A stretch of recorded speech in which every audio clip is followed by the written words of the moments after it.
দাম্পত্য জীবনে সুখে থাকা এটা জীবনের সুখের অন্যতম মানদণ্ড।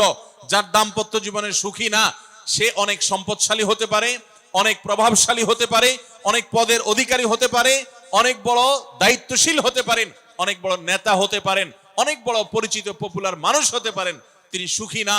সুখের অন্যতম বড় একটা প্যারামিটার হলো দাম্পত্য জীবনে সুখী হওয়া, স্বাচ্ছন্দ্যশীল হওয়া। টাকা পয়সা এবং সামাজিক অবস্থান দিয়ে মানুষ সুখী হয় না। আমাদের কাছে অনেক মানুষ এসে চোখের পানি ফেলেন, তাদের সামাজিক অবস্থান অনেক মজবুত, কিন্তু তারা পারিবারিকভাবে সুখী নন। সুখের সাথে এই টাকা পয়সা এবং সামাজিক অবস্থানের সম্পর্ক আপনি যতটা আছে মনে করেন, বাস্তবে ততটা নাই। তাহলে কিসের সম্পর্ক? আসুন আমরা সেই জায়গায় চলে যাই। নাম্বার 1, আপনার দাম্পত্য জীবনের সুখের জন্য সর্বপ্রথম এবং প্রধান করণীয় হলো আল্লাহ তাআলার কাছে অনেক আগে থেকে দোয়া করতে থাকা। দাম্পত্য জীবনে সুখের জন্য দোয়া কিভাবে করতে হবে আল্লাহ শিখিয়ে দিয়েছেন। রব্বানা হাব লানা মিন আজওয়াজিনা ওয়া যুররিয়াতিনা কুররাতা আয়ুন। আল্লাহ, আমার পরিবারের সদস্যরা যেন এমন হয় যে তাদেরকে দেখলে আমার নয়ন জড়িয়ে যাবে।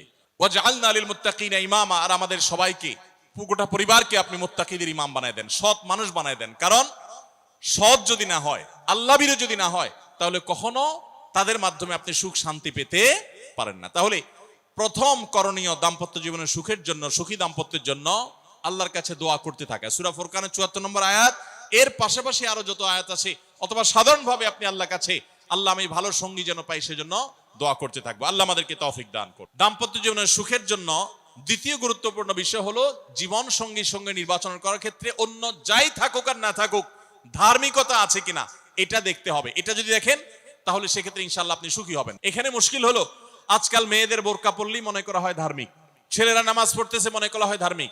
এটুকুই শুধু ধার্মিকতার সংজ্ঞা নয়।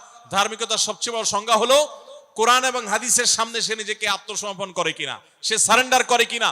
আল্লাহর নির্দেশ পেয়েছে, রাসূলের নির্দেশ পেয়েছে, আল্লাহর নিষেধাজ্ঞা রয়েছে, সেই জায়গায় সে থেমে যায় আর সে আগে বাড়ে না, নিজেকে সমর্পণ করে দেয়, মাথা নত করে ফেলে। এরকম যদি হয় তাহলে সেই ছেলে নিয়েও সুখী থাকবেন, সেই মেয়ে নিয়েও সুখী থাকবেন। আমি বিশেষ করে মেয়ের বাবারা যারা নিজের মেয়ে বিয়ে দেওয়ার জন্য সরকারি চাকরিজীবী খুঁজেন, পয়সাওয়ালা খুঁজেন, বড় বড় পদে থাকা মানুষগুলোকে খুঁজে বেড়ান, আমি তাদেরকে বলি আপনার মেয়ের জন্য ফজরের নামাজের সামনের কাতারে থাকা যুবকগুলোকে খুঁজে বের করেন। দাম্পত্য জীবনের অনেক গুরুত্বপূর্ণ একটা পয়েন্ট হলো এটা, যে আপনি তার রূপ লাবণ্য, সামাজিক অবস্থান, সম্পদ, পয়সা কড়ি এগুলো দেখেন বা না দেখেন, প্রধান বিবেচ্য বিষয় হবে তার ধার্মিকতা। এটা যদি দেখেন ইনশাআল্লাহ দেখবেন যে আপনি সুখে থাকবেন। তৃতীয় যে পয়েন্টটি বলতে চাই তা হলো দাম্পত্য জীবনে সুখী হতে হলে সবর এবং শুকর, এই দুইটা মূল মন্ত্রের কোনো বিকল্প পথ খোলা নেই। সেটা স্বামীর জন্য প্রযোজ্য, স্ত্রীর জন্য প্রযোজ্য।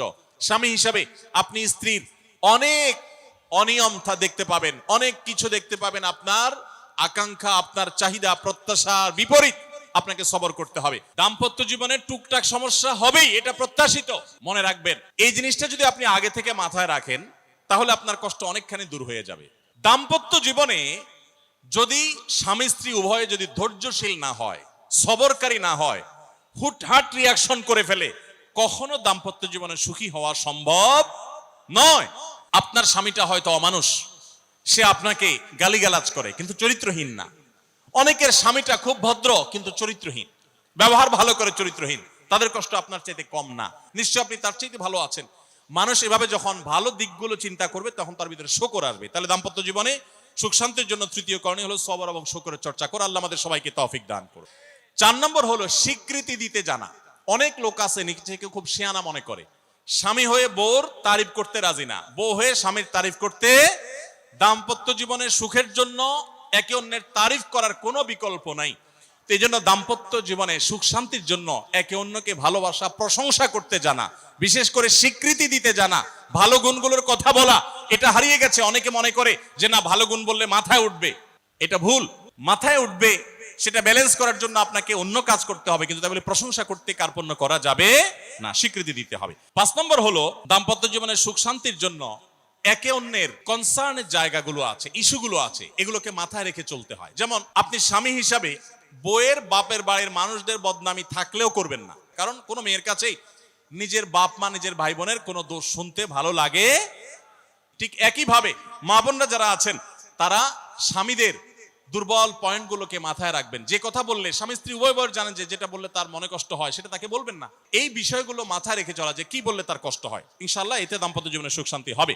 এর পাশাপাশি 6 নম্বর হলো সময় দেওয়া। আজকাল দাম্পত্য জীবনের সবচেয়ে বড় সমস্যা হলো, তরুণ বন্ধুরা ভালো করে শুনে রাখেন, বিয়ে যারা করবেন ভবিষ্যতে আরো ভালো করে শুনে রাখেন, এই মোবাইল ফোন আমাদের দাম্পত্য জীবনকে ধ্বংস করার অন্যতম কারণ। অতএব আল্লাহর ওয়াস্তে মোবাইলগুলোকে নিয়ন্ত্রণ করেন, মোবাইলগুলোকে নিয়ন্ত্রণ করেন। বাসায় ঢোকার আগে মোবাইলের গলা চিপে বন্ধ করেন, এরোপ্লেন মুড করেন। ফ্যামিলিকে একান্তে কিছু সময় দেন। যত অশান্তি এবং যত ঝগড়া, যত ভুল বোঝাবুঝি আমাদের ফ্যামিলিগুলোতে হয়, এর অন্যতম প্রধান কারণ হলো এই মোবাইল এডিকশন, মোবাইল আসক্তি। স্বামী বলেন স্ত্রী বলেন উভয় একান্তে স্বামী স্ত্রী বাসা বাড়িতে তো অবস্থান যতদিন করবেন, ব্যবসা বাণিজ্য কাজ কাম আল্লাহর হস্তে, এগুলো সব জমা রেখে তারপর স্বামী স্ত্রী এক অন্যকে সময় দিবেন, ইনশাআল্লাহ দাম্পত্য জীবনের সুখ শান্তি আসবে। 7 নম্বর পয়েন্ট হলো অন্যের সুখের মিথ্যা গল্প শুনতে যাবেন না। যে অনেক মহিলা এসে বলবে, ভাবি আপা কি বলবো আর, আপনার ভাই এত কেয়ারিং, কি যে যত্ন করে আমারে, আমার দিক খুব খেয়াল রাখে, একটু সমস্যা হতে দেয় না, বাইরে গেলে একটু পর পর ফোন দিয়ে মেসেজ দিয়ে খবর নেয়। বুঝবেন যে সাক্ষাৎ শয়তান হাজির হয়ে গেছে। এই লোক হয়তো সৎ উদ্দেশ্যে বলছে, কিন্তু শয়তান তাকে দিয়ে বলাচ্ছে আপনাকে অশান্তিতে ফেলার জন্য।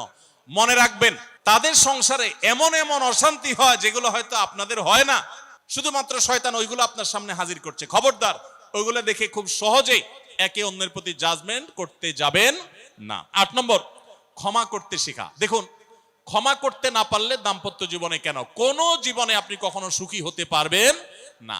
আপনি যদি বলেন যে কতবার ক্ষমা করব, যতবার আপনি আল্লাহর কাছে ক্ষমা আশা করেন, আপনি আপনার স্ত্রীকে, আপনি আপনার স্বামীকে, আপনার জীবন সঙ্গীকে, যে কোনো মানুষকে ততবার ক্ষমা করবেন।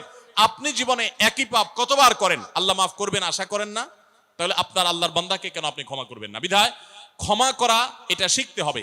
আল্লাহ তাআলা ক্ষমাশীল মানুষদেরকে ভালোবাসেন, বিধায় আমরা ক্ষমা করতে শিখবো ইনশাআল্লাহ। 9 নম্বর হলো শয়তান যে সমস্ত জায়গাতে ধোঁকা দেয়, এই জায়গাগুলোকে ক্লিয়ার রাখা। যেমন একটা পয়েন্ট বলি, স্বামী স্ত্রীর মধ্যে কিছু কিছু জিনিস প্রাইভেট থাকতে পারে। আপনার স্ত্রী আপনার শ্বশুর বাড়িতে ফোনে কথা বলেছে, কি বলেছে, আম্মা তোমার সাথে কি বলেছে, তোমার আব্বা কি বলেছে, তোমার ভাই কি বলেছে, ব্যক্তিগত বিষয়গুলো খুব বেশি খোঁচাখুচি করে জানতে যাবেন না। এগুলো জানতে গেলে অশান্তি হবে। অনেক সময় দেখা যেতে পারে কোনো কিছু দেখে আপনার সন্দেহ হয়েছে, তাহলে এটা পেটের ভিতর রাখবেন না। আবার খারাপ ভাবে উপস্থাপন না করে সুন্দরভাবে উপস্থাপন করুন যে আমার কাছে এরকম মনে হয়েছে, তাতে সাময়িক ঝগড়া হোক, কিন্তু আপনি ক্লিয়ার হয়ে যাবেন এবং নিজেদের মধ্যে কোনো ঝামেলা থাকবে না। শয়তান বিশেষ করে ওয়াসওয়াসা, কুমন্ত্রণা, সন্দেহের রোগ দিয়া দাম্পত্য জীবনে সবচেয়ে বেশি অশান্তি তৈরি করে। এজন্য সন্দেহকে কোনো স্থান দিবেন না। যখনই সন্দেহ আসবে বুঝবেন যে শয়তান এটা সৃষ্টি করছে। সর্বশেষ 10 নম্বর হলো শাসন করার যদি কখনো দরকার হয়, স্বামী হোক আর স্ত্রী হোক বা সাধারণ মানুষের ক্ষেত্রে এটা প্রযোজ্য, রাগের মাথায় কখনো শাসন করবেন না। শাসন করতে হলে মাথা গরম হয়ে গেছে একটু সবর করবেন, ঠান্ডা মাথায় শীতল মাথায় তারপরে শাসন করবেন। যখন রাগ উঠছে তখন কিছু বলতে যাবেন না। আপনার রাগ উঠছে আজকে, আপনি নিয়ত করেন আগামী 24 ঘন্টা পর এটার আমি বিচার করব, একটা বিহিত করব, এটার আমি কিছু একটা করে ছাড়বো। 24 ঘন্টা টাইম নেন, ইনশাআল্লাহ আপনি নিশ্চিত থাকেন 24 ঘন্টা পর যদি আপনি এটা নিয়ে বসেন, তাহলে আপনার এই বসাটা অনেক বেশি হবে ন্যায়সঙ্গত। এটাতে কোনো প্রকার সীমালঙ্ঘন থাকবে না, রাগের চোটে অন্যায় আচরণ হবে না, জুলুম হবে না, বাড়াবাড়ি হবে না, যথাযথ শাসন হবে। এই জন্য ভাইরা, রাগ যখন হয় ওই টাইমটাতে ঝগড়াঝাটি করতে হয় না। আল্লাহ তাআলা আমাদের সবাইকে সুখী দাম্পত্য জীবন নসিব করুন, বলুন আমিন। আস-সুন্নাহ ফাউন্ডেশন, উম্মার স্বার্থে সুন্নাহর সাথে।